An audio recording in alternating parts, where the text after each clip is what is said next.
한 여성이 침대에 누워 유튜브만 보고 있습니다. 유튜브를 시청하는 화면에서 메시지와 왔다는 알람이 오는데도 그녀는 알람은 무시한 채 유튜브만 시청하고 있습니다. 이번에는 엄마가 친구들이 찾아왔다고 하는데요. 그녀는 지금 바쁜 일이 있으니 만날 수 없다고 대답하고 있네요. 바쁜 일이 있다는 게 유튜브를 보는 걸까요? 대체 그녀는 왜 이런 행동을 하고 있는 걸까요? 안녕하세요. 세계인이 경험한 다양한 한국을 소개해드리는 감동 주파수입니다. 이번 사연은 베트남에서 온 사연입니다. 제가 대신해서 읽어드리도록 하겠습니다. 안녕하세요. 저는 베트남 하노이에 살고 있는 응엔이라고 합니다. 한국에서 2년 정도 생활했던 저희 사촌언니에게 생긴 일에 대해서 이야기하려고 글을 쓰게 됐습니다. 한국에 다녀온 제 사촌언니의 행동이 정말 이상하게 변했거든요. 저희 큰아버지의 집은 경제적으로 여유롭기도 하고 어릴 때부터 다양한 경험을 중요시하는 경향이 있어 어릴 때부터 저희 사촌언니는 여러 나라를 여행하고 다니는 것을 좋아했어요. 베트남의 비자는 아세안을 제외한 다른 나라에 방문할 때 비자가 필요한 경우가 많은데 제 사촌언니는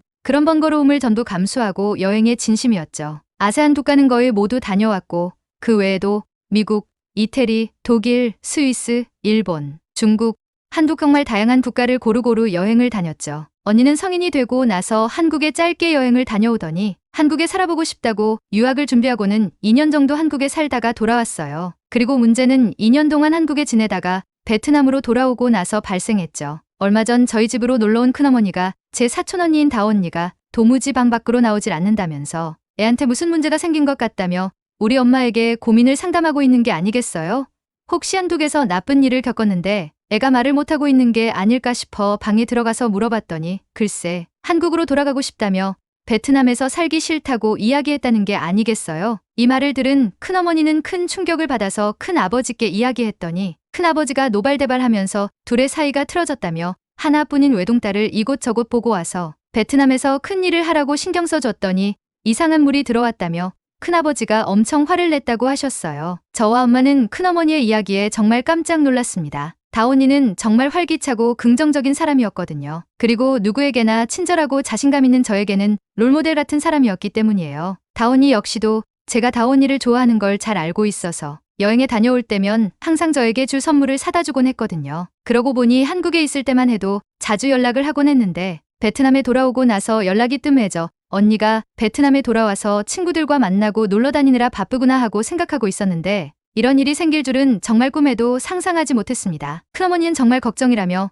어쩌다가 애가 저 지경이 됐는지 모르겠다며 최근 자신의 제일 큰 고민이 집에만 있는 다온이라고 하셨습니다. 그러면서 슬쩍 저와 엄마의 눈치를 보시더니 저희 엄마에게 혹시 응엔을 자신의 집에서 며칠 지내게 하면서 다오랑 이야기도 좀 하면서 같이 지내게 하면 안 되겠냐고 물으시더라고요. 저랑 다온이는 친했기도 했고 남이 아닌 가족이니까 다오가 그래도 속에 있는 이야기를 좀 허심탄회하게 할 수 있지 않겠느냐며 말이죠. 저는 흔쾌히 그러겠다고 큰어머니께 말씀드렸어요. 다온이가 예전부터 저를 잘 챙겨주기도 했고 한국에서 다녀온 언니가 지금 이렇게 될 때 동안 신경 쓰지 못했다는 게 언니에게 미안하기도 하고 좀 죄책감이 느껴졌기 때문이죠. 큰어머니는 고맙다고 말씀하시며 내일 다시 데려오겠다고 이야기하셨습니다. 큰어머니가 떠나고 난 뒤 저희 엄마는 저에게 괜찮겠냐며 혹시 다오랑 같이 지내다가 저에게도 안 좋은 영향이나 뭐 그런 게 있지 않을까 걱정하시더군요. 저는 원래 다오 언니를 잘 알고 있으니까 잠깐 언니가 우울한 거지 금방 좋아질 거라고 엄마의 걱정을 달랬습니다. 그렇게 큰어머니와 함께 다오 언니네 집에 도착했죠. 언니는 저를 보자 웃으면서 반갑게 맞이해줬어요. 큰어머니가 뭐 먹을 걸 준비하겠다고 잠깐 주방으로 간 사이에 저는 언니에게 대체 이게 무슨 일이냐고 물었죠. 언니는 한국에서 2년 살다가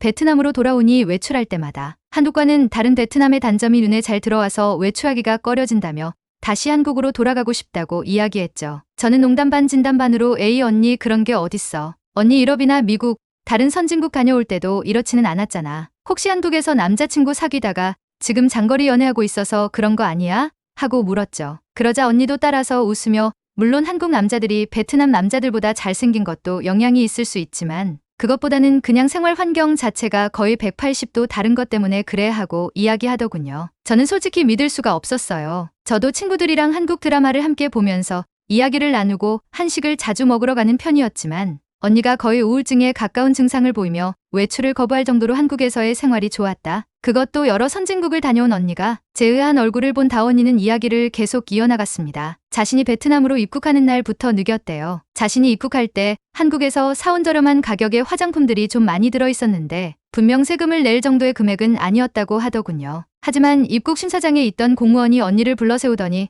슬쩍 언니를 데리고 구석진 곳으로 가서 뒷돈을 요구했다는 거 아니겠어요? 언니는 그때부터 자신이 베트남에 도착했구나 하는 걸 느꼈다고 합니다. 귀찮아지는 게 싫어서 공무원에게 50만 동짜리를 하나 주고 정리를 했다고 하더군요. 그러고 난 뒤 공항 화장실을 갔는데 자신의 손가락 2개를 합친 것만큼 큰 바퀴벌레가 죽어있는 걸 봤을 때 너무 깨끗했던 한국의 공항과 비교가 됐다는 거예요. 사실 베트남 길거리나 식당에서 큰 바퀴벌레를 보는 건 큰 문제가 아니거든요. 근데 공무원에게 뒷돈을 뜯긴 일도 있고 바퀴벌레를 너무 오랜만에 봐서 그런지 언니는 그것부터가 짜증이 나기 시작했대요. 그리고 친구들과 외출했을 때 인도를 걷고 있는데 오토바이들 전용 도로인 것 마냥 인도를 점령한 오토바이들과 차나 오토바이 할 것 없이 서로 먼저 가겠다고 빵빵거리는 소리를 듣고 있으니 밖에 나가고 싶다는 생각이 들지 않는다고 하는 게 아니겠어요? 저는 솔직히 언니가 무슨 이야기를 하는 건가 싶었어요. 차와 오토바이들이 빵빵거리지 않고 운전을 할 수 있나요? 하노이에는 오토바이가 너무 많아서 오토바이들이 가득 들어차 있어. 차가 경적을 울리는 것은 너무 당연한 일이거든요. 그리고 인도로 턱이 높지 않으면 오토바이들이 인도로 올라가 운전하는 것은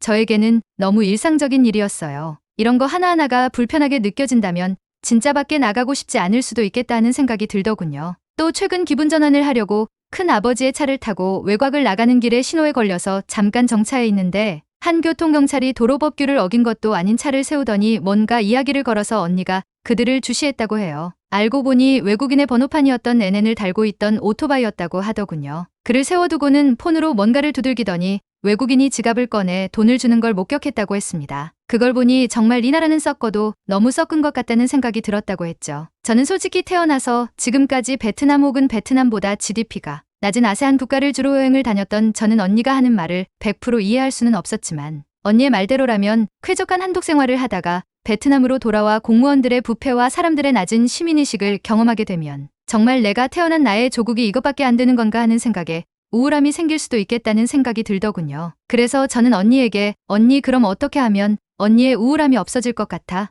하고 물어보니 한국에서 살면 없어질 것 같다고 하더군요. 하지만 제가 봤을 때 지금 당장 언니가 한국에서 살기는 어려워 보였어요. 그래서 저는 언니에게 제안을 하나 했죠. 바로 저와 함께 한국 여행을 다녀오는 것이었어요. 언니와 저는 가족이기도 하고 큰아버지와 큰어머니가 저와 함께 여행을 간다고 하면 크게 반대할 것 같지도 않았기 때문이었죠. 역시 제 계획대로 큰아버지와 큰어머니는 큰 반대는 없으셨어요. 오히려 여행을 다녀와서 다언니가 좋아질 수 있겠다고 생각하셨는지 제 비자와 언니 비자 문제까지 해결해 주셨죠. 그리고 저희에게 한국에서 쓸 수 있도록 넉넉하게 달러를 준비해 주셨어요. 그렇게 저는 다언니와 함께 제 인생 처음에 한국 여행을 가게 됐습니다. 인천공항에 도착하자 언니가 했던 말이 무슨 말인지 이해했습니다. 너무 쾌적하더군요. 입국할 때는 몰랐는데 한국 여행을 끝내고 출국할 때 보니 공항 안이 마치 거대한 쇼핑센터처럼 시간을 보낼 수 있는 즐길거리들이 너무 많더군요. 게이트마다 대기할 수 있는 의자도 많아서 공항에서 서 있는 사람도 잘 없었어요. 베트남에 있는 공항에서는 대기 좌석이 부족해서 서 있는 경우가 많았거든요. 그리고 공항에서는 딱히 할 일이 없어서 휴대폰을 사용해서 시간을 보내는 경우가 많았는데 심지어 와이파이도 너무 빨라서 놀랬습니다. 입국 후에 언니는 바로 한 환전부스로 가서 환전을 하더군요. 저는 언니에게 공항에서 해도 되냐고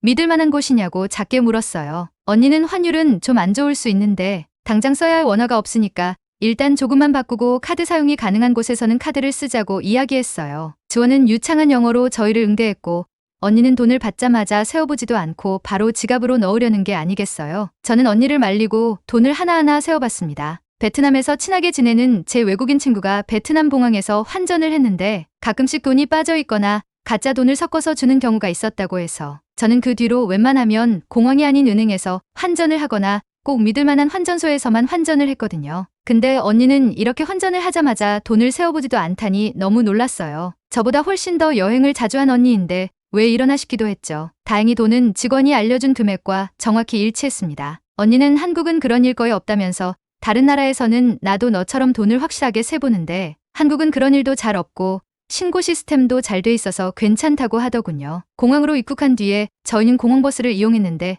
세상에 차도에 오토바이가 한 대도 없더군요. 그리고 언니의 말대로 시끄럽게 경적을 울려대는 차도 한 대도 없었어요. 차도는 깨끗했죠. 언니가 예약한 에어비앤비로 향하는 도중에 정말 인도에 오토바이가 한 대도 올라오지 않는다는 걸 깨달았죠. 그리고 보도블록이 너무 깨끗하고 정갈했어요. 하노이는 날씨가 추웠다가 더웠다가를 반복하기도 하는데다가 인도의 오토바이들이 너무 많이 다니다 보니 보도블럭이 울퉁불퉁해서 구두를 신거나 캐리어를 끌면 중간중간에 튀어나온 보도블럭 때문에 굽에 기스가 나거나 캐리어가 걸리는 경우가 다반사였는데 한국은 그런 게 전혀 없더군요. 저는 이제서야 언니가 왜 그렇게 우울해했는지 이해가 될 것 같았어요. 한국은 저희가 살던 베트남에 비하면 별천지 같은 곳이더군요. 저는 마치 베트남 남부의 촌에서 살다가 하노이에 처음 온 사람처럼 우아하면서 여기저기를 구경했어요. 언니는 그런 저를 보며 귀엽다는 듯이 웃었죠. 저희는 언니가 예약한 에어비앤비에서 짐을 풀고 언니가 먹고 싶다고 노래를 부르던 광장시장 빈대떡을 먹으러 갔죠. 생긴 건 반새우 혹은 반장능이랑 비슷한 것 같았는데 맛은 다르더군요. 찍어 먹는 소스가 굉장히 특이했는데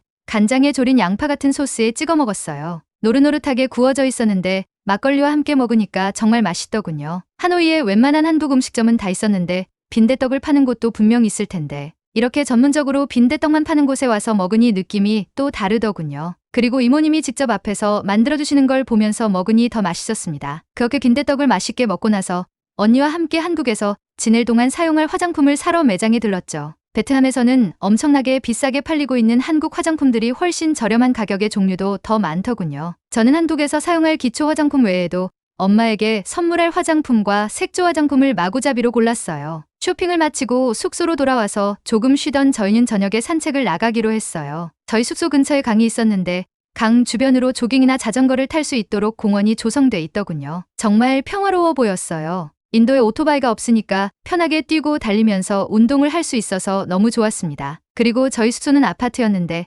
아파트 단지 내에도 차가 없도록 차도는 따로 만들어뒀더라고요. 어디에서 걸어도 안전하고 시끄러운 경적 소리가 없는 게 이렇게 좋은지 처음 알았어요. 베트남 인도에서 걸어 다닐 땐 언제 오토바이가 튀어나올지 알 수 없어서 이어폰을 끼거나 하는 건 어려운 일이었는데 한국에 있으면 이어폰을 끼고 걸어 다녀도 안전하겠다는 생각이 들었습니다. 그리고 한국에 있으면서 정말 놀라운 경험을 했는데요. 차도 근처에 있는 편의점이었는데 차가 시동이 켜진 채로 편의점 밖에 경차돼 있는 게 아니겠어요? 저는 너무 놀라서 언니 이거 뭐야? 하고 묻자 언니는 별거 아니란 듯이 아 그거 누다 급하게 편의점 가는데 주차해둘 데가 마땅치 않아서 잠깐 정차해둔 거야 하고 말하더군요. 저는 너무 놀라서 누가 훔쳐가면 어떡하냐고 물었죠. 그러자 언니는 그러게 말이야. 한국 사람들은 차를 저렇게 세워가도 절대 누가 훔쳐가지 않는다는 믿음이 있나 봐 하고 말하더군요. 그러면서 덧붙이길 저렇게 세워둬도 훔쳐가는 경우가 거의 없고 만약 훔쳐가더라도 곳곳에 설치된 CCTV로 확인이 가능하니까 저런 식으로 차를 잠깐 정차해두는 사람이 꽤 많더라고 했죠. 저는 너무 놀랐어요. 베트남에서는 차가 비싸기도 하고 도로가 너무 가득 차서 정차를 해두고 무언가를 사러 가는 경우도 드물긴 한데 오토바이 운전자 중에서도 절대 그 누구도 저런 식으로 키를 꽂아둔 채로 잠깐 물건을 사러 다녀오는 경우는 없거든요. 다온이와 잠깐 동안이지만 함께 한국을 여행하면서 언니가 왜 그렇게 한국에서 살다가 베트남으로 돌아왔을 때 우울함을 느꼈는지 공감이 갔어요. 저희 경우는 짧게 한국을 경험했기 때문에 다시 베트남에 돌아가서도 적응하는데 문제가 없겠지만 다온이의 경우 2년 동안 한국에서 생활을 하다가 베트남으로 돌아왔을 때는 정말 많은 차이를 느꼈을 수 있겠다 하는 생각이 들더라고요. 베트남에만 있을 때는 그냥 그러려니 하는 것들도 한국에서 좋은 환경을 경험하다 보니 견딜 수 없이 느껴졌을 것도 같았어요. 저 역시 베트남도 한국과 같으면 정말 좋겠다는 생각을 할 정도였으니까 말이죠. 다온이 역시 한국 여행을 하는 동안에는 베트남에서 보여줬던 모습과는 정반대의 예전의 다온이의 모습으로 돌아왔었죠. 활기차고 밝고 자신감 있는 언니의 모습이요. 그리고 즐거웠던 한국 여행을 끝내고 하노이로 돌아가는 날, 언니는 저에게 이렇게 이야기했어요. 나는 아무래도 한국에서 취업을 하거나 한국계 기업에 들어가서 한국에 출장을 자주 오는 직업을 선택해야 할 것 같아라고 말이죠. 저는 고개를 끄덕이며 언니를 응원하겠다고 이야기했죠. 그리고 큰아버지와 큰어머니에게 한국에서 언니가 얼마나 밝아졌었는지, 그리고 제가 경험했던 한국을 이야기하면서 다온이를 이해할 수밖에 없었다고 말씀드렸어요. 그러자 큰아버지와 큰어머니는 100%는 아니지만 어느 정도 이해하시는 것 같았습니다. 솔직히 한국을 직접 경험하지 않은 사람이면 저와 언니의 이야기가 잘 와닿지 않을 것 같았어요. 하지만 큰아버지와 큰어머니는 어느 정도 언니를 이해하셨고 언니 역시 전보다는 훨씬 밝아진 모습으로 한국으로 취업하기 위해서 긍정적으로 생활하기 시작했어요. 큰아버지 부부는 언니를 응원해주고 계십니다. 저 역시 언니가 한국으로 취업하면 자주 한국으로 여행을 갈 수 있어 너무 좋을 것 같아요. 다온이의 한국으로의 취업 함께 응원해주시면 감사하겠습니다. 하고 사연 보내주셨네요. 한국에서 생활하다가 본국으로 돌아가 오히려 한국을 향한 향수병을 겪고 있는 사촌언니의 이야기를 나눠주셨네요. 다오씨 꼭 한국으로의 취업 성공하시길 응원하겠습니다. 여러분들도 다오씨에게 응원의 댓글을 남겨주시면 정말 감사하겠습니다. 오늘의 사연이 마음에 드셨다면 좋아요, 구독, 알림 설정 부탁드립니다. 오늘도 긴 영상 시청해주셔서 대단히 감사합니다. 행복한 하루 되세요.